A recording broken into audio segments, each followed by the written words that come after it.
আমরা যখন ছাত্র রাজশাহীতে, তখন পাপিয়া ও রাজশাহী ইউনিভার্সিটির ছাত্র দল নেত্রী তুখোর বক্তা।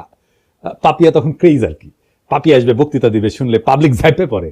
আমিও খালি শুনি পাপিয়া নামে এক নেত্রী আছে, হেভি বক্তি মাজারে, এ তো শোনা হয়নি কখনো। তো এর মধ্যে পলিটেকনিকে ইলেকশন হবে, আমি কাজ করতেছি দিন রাত, এটি আমাদের ক্যান্ডিডেট আছে, ভালো ক্যান্ডিডেট জিতবে আমরা জানি। হেভি গরম পড়িছে, রাজশাহীর গরম তো জান, চান্দি ফাটানো গরম। তো পাপিয়া আসিছে প্যানেল পরিচিতি অনুষ্ঠানে, গরমে ত্রাহি ত্রাহি অবস্থা। তো পাপিয়া বক্তৃতা দিতেছে ওই প্যানেল পরিস্থিতি, ছাত্র দল এই নির্বাচনে জিতবে, সেদিন ওরা যে কান্না করবে, সেই কান্নার পানিতে যে বন্যা হবে, সেই বন্যার পানিতে আমরা সাঁতার কেটে কেটে উল্লাস করব, ওই যে গরম, ওই গরমের চাইতেও বেশি গরম নিয়ে আমরা বিজয়ী হব। এর মানে কি? সেই দিন বাগে খেয়েছে, তারপরে 36টা বসন্ত পার হয়ে গেছে, তাও গরমের চাইতে বেশি গরম, এই কথার মানে বুঝি নাই।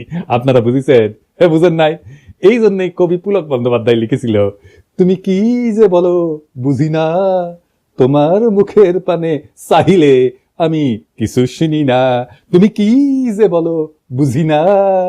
আল্লাহর কি অসীম কুদরত। কিছুদিন আগে এই গরমের উপরে থাকা কথাটার মানে বুঝেছি। এটা নাটকের ক্লিপ দেখে আপনারাও শুনেন, এই যে এটা। আর চেহারা তুমি মাশাআল্লাহ ভালো। তো যাই হোক, ক্যাবলা কোন দিকে? ক্যাবলা কি? আরে পশ্চিম। এদিকে। এইরকম টেলিভিশন দেখিনি, টেলিভিশনটা একটু সারা তো। এটা টেলিভিশন না। তাহলে এটা কি? এটা জানার আপনার দরকার নাই, গরম লাগলে খবর দিয়ে। আমি তো গরমের উপরে সব সময় আছি। হ্যাঁ, পাপিয়া এখনো গরমের উপরেই আছে, বুঝছাও? তো ইলেকশনে ছাত্র দল জিতে নাই, ছাত্র ইউনিয়ন জিতেছিল। তো ভিপি সহ কয়েকটা আসনে। এখন কইতে পারেন এই হারমোনিয়াম পার্টি ছাত্র ইউনিয়নে আবার জিতেছিল ভিপি ইলেকশনে। ওই সময় মানে 90-এর ছাত্র ইউনিয়ন আলাদা ছিল। ওই সময় রাজশাহী কলেজে ছাত্র ইউনিয়নের ভিপি, পলিটেকনিকে ছাত্র ইউনিয়নের ভিপি, বিআইটিতে ছাত্র ইউনিয়নের জিএস, আর রাজশাহী মেডিকেল কলেজে ছাত্র ইউনিয়নের জিএস তো আমি ছিলাম। তো যাই হোক, পাপিয়া আবার বিএনপি হারানোর কোশিশ করিচ্ছে। দেখেন প্রবাসীদের ভোট নিয়ে কি বলে। থেকে এসে কেউ যদি মেম্বার হয় সেটাকেই মানতে চায় না। আবার প্রবাসী ভোটাররা রেমিটেন্স দেয়, তো তাদের পরিবারের জন্য তারা টাকা পাঠায়, তাদের পরিবার ভিটামাটি বিক্রি করে ছেলেকে বিদেশ পাঠায়। তো সে তার দায়িত্ব আছে তার পরিবারকে টাকা পাঠানোর। তার জন্য বাংলাদেশের রাজনীতিতে অংশ দিতে হবে, ভোটার বানাতে হবে। কে বলছে? বাংলাদেশের সুখ দুঃখ একটা নিরাপদ জায়গা থেকে তারা প্রতিবাদ করে।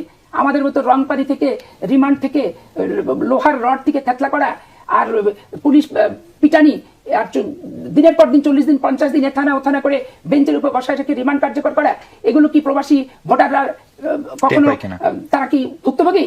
তো ভুক্তভোগী হয়তো ভোটার ভুক্তভোগী হতে যাবে কেন? ভোটের অংশগ্রহণ হতে যাবে কেন? এগুলো মাঠ থেকে কি সুপারিশ আসে এটা আগে বুঝতে হবে। বিএনপির রিজি ভাই কইছিলেন আওয়ামী লীগে কি একটা ভদ্রলোক নাই, কিন্তু রিজি ভাই এরকম মূর্খ আর উন্মাদকে কেন দলে রাখিছেন? ও তো রাজনীতির কিছুই বুঝে না, ওর মাথাত কেউ ঢুকেছে প্রবাসীরা বিএনপি ভোট দিবে না, আর ওই সারিন্দা বাজানো শুরু করেছে প্রবাসীদের ভোটই দিবার দিবি না, যাতে যেন বিএনপি জিতে। প্রবাসীরা জেল জুলুম সহ্য করে না, তাই ভোট দিবার পারবে না। হ্যাঁ, ওই এখনো গরমের মধ্যে আছে। আমাক কয় সকলে, দাদা ও কিছু কবেন না। কি আর কমু, ওর মাথার স্কুপ কুটি খুলে পড়েছে, ওটা খুঁজে দেয় না, ওটা খুঁজে দেওয়া লাগবে, তাহলে ঠিক হয়ে যাবে সব। বেশি গরম পড়েছে বোধ হয়। তো এর মধ্যে হয়েছে কি, চট্টগ্রামের বাঁশখালী ওই এক এনসিপি সংগঠনকে মাইরে একেবারে ফাইটে ফেলিছে বিএনপি, যে দেখেন নাম। তো এনসিপির নাসির পাটোয়ারি, ও আবার নাকি বারবি কয়, তোর বক্তব্যের জবাব সালাউদ্দিন দিছে ওই হাত তুলে, গায়ে হাত তুলে মাইরে পিটে। আমরা কিছু কইছিলাম, আমরা ওই জুতা মারিছিল না লোকজন, মারিছে। এবার আমরা গেলাম মায়ের বিকলে সালাউদ্দিনের লোকজন। শিবরাত্রির বডিগার্ডকে তো নিয়মিত তোষণ কইরা ওই ফজো পাগলা আর ওই যে ইন্ডিয়ান চ্যানেলে যে দেশ বিরোধী বক্তব্য দেয় রুমিন পারানা, এবং প্রবাসীদের অপমান করে পাপিয়া, এই সমস্ত ঘটনায় আমরা এখন যদি পাপিয়াক বাম্বু দিই ক্যাঙ্কা হবে। এক নাসির পাটোয়ারি একটা রাজনৈতিক বক্তব্য দিছে, শুরু হয়ে গেল প্রকাশ্যে হামলা। চরমনাইকে সালাউদ্দিন সাহেব বলছে চরের দল। আর কয়েকটি দল সরোয়ার্দী উদ্যানে জনসভা করেছে, বলছে সংসদের নিম্ন কক্ষেও অনুপাত চাই, উচ্চ কক্ষেও অনুপাত চাই, অনুপাত ছাড়া নাকি বাংলাদেশে নির্বাচন হবে না। যারা এই কথা বলছে তারা একটা চরের দল, তারা কখনো একটি আসনও পায় নাই, একটা মেম্বার চেয়ারম্যানও হইতে পারে নাই। শেষ পর্যন্ত একটা সিটি কর্পোরেশনের নির্বাচনে আওয়ামী লীগের অধীনে নির্বাচনে গিয়েছে, সেই নির্বাচন আমরা বর্জন করেছিলাম, সেখানে একটা দন্ত মোবারক শহীদ হয়ে গিয়েছে। যুদ্ধ ছাত্রদের মুতে ভাসাই দিতে চাইছিল। এগুলো কি? এই কথা বললে একেবারে স্যাট করে উঠলে হবে। 16 বছর চৌদনের উপরে থেকে সালাউদ্দিনের মতো নেতারা ছাড়া হয়ে গেছিল। কক্সবাজারের নাকে খদ দিয়া বদিয়ার বাইকটা জাফরের ভয়ে রাজনীতি করেছে, ওগুলো জানি না আমরা। আর আজ জুলাইয়ের এক তরুণের রাজনৈতিক বক্তব্যের জবাব দিচ্ছে গায়ে হাত তুলিয়া। গাড়ি বাওয়ারে হামলা কইরা, পথসভার মঞ্চ ভেঙে দিয়া। এই বিএনপি বড় বড় নেতারা খুব হুঙ্কার দেয়, কিন্তু শহীদ সালাউদ্দিন কাদের চৌধুরী ফাঁসির পরে সারা দেশে একদিন হরতাল দিতে পারে নাই। চট্টগ্রামে আধা বেলা হরতাল ডেকে দায়িত্ব সারিছিল, এখন এদের র্যাডম বেরিয়েছে, আর্কিউলিস হয়ে গেছে। এইসবের পরিণতিকালে খুবই খারাপ হবি। রাজনৈতিক প্রতিপক্ষকে ডিল করা শিখেন, যাদের দয়া পলিটিক্যালের সাহস ফিরে পেয়েছে তাদের কটু কথার সমালোচনা সহ্য করা শিখেন। জুলাই একটা বড় দল, আওয়ামী লীগ আপনাদের চাইতে বড় দল ছিল, ওর দিছে বাচ্চারা, দিল্লি পাঠিয়ে দিছে।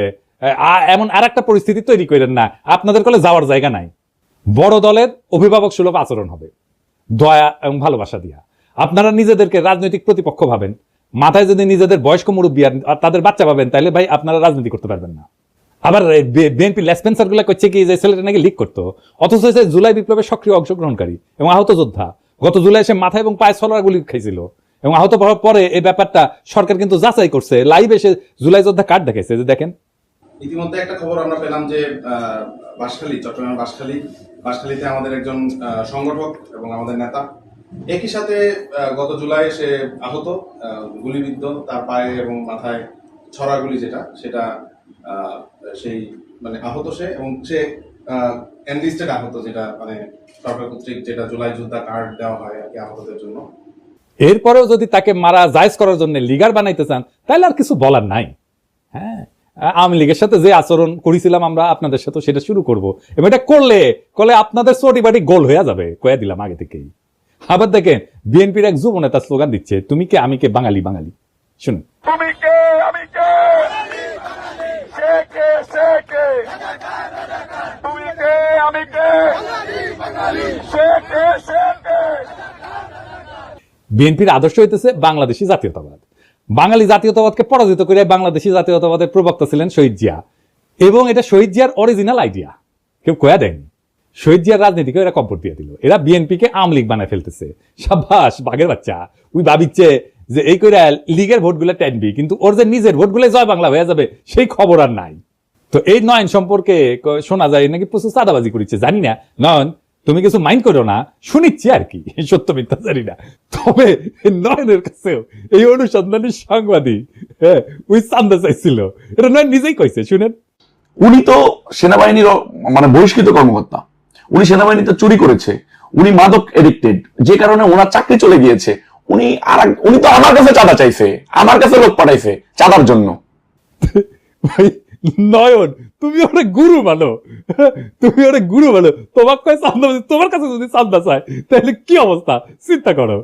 যাই হোক, গতকাল জামাত মহাসমাবেশ করেছে, তো এই সমাবেশের তাৎপর্য কি মেলাজন মেলা হিসাব পত্র দিচ্ছে, আমি হিসাব নিয়ে পরে আসিছি, পরে একটা এপিসোড করবো নি যদি টাইম পাই। আসেন এমনি সমাবেশের তাৎপর্যটা বুঝে দেখি। তো ওই গতকালকে ওই যে বাঙালি জাতীয়তাবাদ এবং জয় বাংলার লোকেরা, এদের কিন্তু গভীর বেদনার দিন ছিল। তারা মুখে কিছু কয় নাই, কিন্তু আমি জানি তাদের হৃদয়ের ভিতরটা থমথম করেছিল। এবং অনেকের জন্যই যারা 1971-কে মুক্তিযুদ্ধকে এখনো অন করে, তাদের জন্য একটু অস্বস্তিকর দিনটা। কেন জানেন? যে ঢাকা রেসকোর্স, ওইখানে জামাতে ইসলামী সভা করছে, যেখানে 7ই মার্চে শেখ মুজিব সোহরাওয়ার্দীর বডিগার্ড ভাষণ দিছিল, ওইটা কিন্তু তাহলে একটা নিছক সমাবেশ থাকে না, এইটা একটা রূপক অর্থে পুনর্দখল হয়ে যায়, নীরব পুনর্দখল, সাইলেন্ট রিক্লেমেশন হয়ে যায় জামাতের পক্ষ থেকে। তো সেই 7ই মার্চে যে শেখ মুজিব ওইখানে ভাষণ দিছিল, ওই দিন শেখ মুজিব কেবল একজন নেতা ছিল না, সে ছিল একটা জনরায়ের প্রতীক। বাঙালি মুসলমান নিজেদের প্রয়োজনে ভোট দিয়া তারে মুজিব বানাইছিল, নেতা বানাইছিল। এভাবেই কিন্তু নেতা বানায়, নেতা তৈরি হয় না, নেতা বানায়, জনগণ বানায়। যদি মৌলানা ভাসানী 70-এর নির্বাচনে অংশ নিতেন, তাহলে ইতিহাস হয়তো অন্যরকম হইতো, মুজিবের জায়গায় রেসকোর্সে দাঁড়াইতেন ভাসানী। তার মানে রেসকোর্স ময়দানের প্রতিটি জমায়েত, প্রত্যেকটা উচ্চারিত শব্দ 71 সালের এক নীরব হিসাব, 71 সালের একটা হিসাব নিকাশকে কিন্তু ছুঁয়ে যায়। এই জায়গাটা কেবল জয় বাংলার না, বরং বাংলাদেশী আত্মপরিচয়েরও প্রতীক। কিন্তু 1976 সালে 7ই মার্চে ওইখানে জামায়াতের সমর্থকরা পাকিস্তান জিন্দাবাদ স্লোগান দিয়েছিল, কনফেডারেশনের দাবি তুলেছিল। তখনও কিন্তু জামাত আনুষ্ঠানিকভাবে দল হিসেবে আত্মপ্রকাশ করেনি বাংলাদেশে। এই ঘটনার ভিতরে নিহিত আছে বাংলাদেশপন্থী নাগরিকের জন্য কিছুটা হলো বেদনার, এমনকি অপরাধ বোধের কারণ কিন্তু আছে। কিন্তু কাকে দোষ দিবেন? এই আত্মধ্বংসী বাস্তবতার জন্য দায়ী শেখ মুজিব নিজে এবং তার কন্যা শেখ হাসিনা। কারণ তারা জনগণের ভোটের পরিবর্তে ভরসা করছে ইন্ডিয়ার উপরে, এবং কলকাতার চিন্তকদের ইন্টেলিজেন্সিয়ার মাধ্যমে বাঙালি জাতীয়তাবাদকে আমদানি করে আমাদের উপরে চেপে দিছে কলোনিয়াল তালুকদারির উত্তরাধিকার হিসাবে, যার ফলাফল বাংলাদেশের মুসলমানরা তাদের প্রত্যাখ্যান করছে। সত্যি কথা বলতে, যদি আওয়ামী লীগ 1975-এর পর গণতান্ত্রিক ধারা ফিরে আসতো, আর কলকাতার ইন্টেলিজেন্সিয়ার পরামর্শে বাঙালি জাতীয়তাবাদ চাপাই না দিয়া বাংলাদেশি চেতনাকে বিশ্বাস করত, যদি তারা জিয়ার তুলনায় আরো গণতান্ত্রিক হওয়ার দিশা বেছে নিত, তাহলে আজ তাদের এমনভাবে উৎখাত হইতে হইতো না। তাই আজ যারা বাঙালি জাতীয়তাবাদের পতাকার নিচে বুক চাপড়ে কাটতেছেন, তাদের অনেকেই শেখ হাসিনার ওই ভারত ঘেঁষা রাজনীতির বিরুদ্ধে আপত্তি করেন না, কিন্তু বরং নিজেদের ভিতরের ইসলাম বিদ্বেষ থেকে জামাতকে গালি দিচ্ছেন, জিন্নাকে গালি দিচ্ছেন, বাঙালি জাতীয়তাবাদকে ধর্ম বিদ্বেষের হাতিয়ার বানাইছিলেন। শুধু তাই না, হাসিনার নির্মম নির্যাতন, নিপীড়ন, গুম, খুন, হত্যাকাণ্ডে তারা নীরব সমর্থন দিচ্ছেন। বিদেশে লুটপাট করার টাকা ভাগাভাগিতেও তারা মুখ ফিরায় থাকেনি। এবং এরই ফলাফল হলো আজকের এই পরিণতি, আওয়ামী লীগের পতন আর জামাতের উত্থানের বাড়তি সুযোগ। তবে এই মিটিং আর একটা অভাবনীয় ঘটনা ঘটছে। কি সেটা? জামাতের আমির, আমার অত্যন্ত পছন্দের বড় ভাই, তিনি 2 বার বক্তৃতা দিতে গিয়ে কোলাপস করে পড়ে গেছে। এইটা কি একটা রাজনৈতিক দলের নেতার জন্য কাম্য একটা বিষয়, কাম্য ঘটনা? এর ফলে কি জামাত আগাইলো না পিছাইলো? জামাতের কি দুর্নাম হবে? ওনার কি নেতৃত্বের সামর্থ্য নিয়ে প্রশ্ন উঠবে? না, এতে ওনার জনপ্রিয়তা বাড়বে। হিসাব করে দেখেন কারণটা কি। এতে একটা আবেগের সংহতি তৈরি হয়। নেতা যদি হঠাৎ অসুস্থ হয়ে পড়ে, জনগণ তাকে রক্ত মাংসের মানুষ হিসেবে দেখতে শুরু করে এবং একটা সহানুভূতির ঢেউ তৈরি হয়। মানুষ মনে করেন তো দেশের জন্য এরকম করছেন, এই অনুভূতি কাজ করে। এইভাবে কোলাপস করলে তাকে একজন ত্যাগী যোদ্ধা হিসেবে তুলে ধরে। দেখো দেখো দেশের জন্য কতটা কষ্ট করতেছেন, এই বার্তা ছড়ায় পড়ে। পলিটিক্সে সবাই কথা বলে, কিন্তু সবাই কথা বলার মতো থাকে না। আর যখন কেউ কথা বলার মাঝখানে হঠাৎ এইভাবে নিঃশ্বাস হারায় ফেলেন, তখন মঞ্চ কেঁপে ওঠে। একটা শরীরের পতনে তখনই শুরু হয় এক নতুন ধরনের রাজনীতি। না, আমরা বীরত্বের কথা বলতেছি না, বলতেছি ভাঙনের মধ্যে দিয়ে উত্থানের কথা। যখন নেতা কোলাপস করেন, তখন তিনি কেবল মাটিতে পড়েন না, তিনি পড়ে যান মানুষের হৃদয়ের গভীরে। শফিক ভাই এইভাবেই হৃদয়ের গভীরে পড়ছেন। যেটা ঘটছে আমরা দেখছি, একটা জনসভা, লক্ষ লক্ষ মানুষের ভিড়, নেতা কথা বলতেছেন, সরাসরি আগুন জ্বরা ভাষণ, হঠাৎ থেমে গেলেন, নিঃশ্বাসের শব্দ বেড়ে যায়, 1 পা 2 পা করে, তারপরে ধপাস করে পড়ে গেলেন মঞ্চে। অনেকে চিৎকার করে উঠছেন, কিন্তু তিনি কি সত্যি পড়ে গেছেন নাকি ঠিক তখনই তিনি মানুষের হৃদয়ে উত্থান করেন? আমি কয়েকটা আন্তর্জাতিক ঘটনার কথা বলি। রবার্ট এফ কেনেডি ভাষণ শেষে গুলিবিদ্ধ হয়ে মঞ্চে পড়ে যান। কোন রাজনৈতিক প্রতীক কখনো এত রক্তে জন্ম নেয়নি। তার জন্য পোস্টার ছাপা হয়, এতেই উনার জনপ্রিয়তা আকাশচুম্বী হয়ে যায়। রাজনীতি মানে কিন্তু পারফেকশন না। মানুষ চায় একজন তার মতো একজন মানুষ, তার মতো একজন ভাঙা নেতা, যে তার মতো কষ্ট পায়, যে তার মতো কাঁদে, যে তার মতোই ভালনারেবল। এটাই হিরোইক সাফারিং এফেক্ট। নেতা যদি ভোগে, জনগণ তাকে ভালোবাসে। ফরাসি চিন্তাবিদ জালুক ন্যান্সি উনি বলছিলেন, যে শরীর কষ্ট করে সেই সত্য বয়ে আনে। আর জর্জিও আগাম্বেন উনি বলছিলেন, the moment the sovereign body collapses, the political soul rises.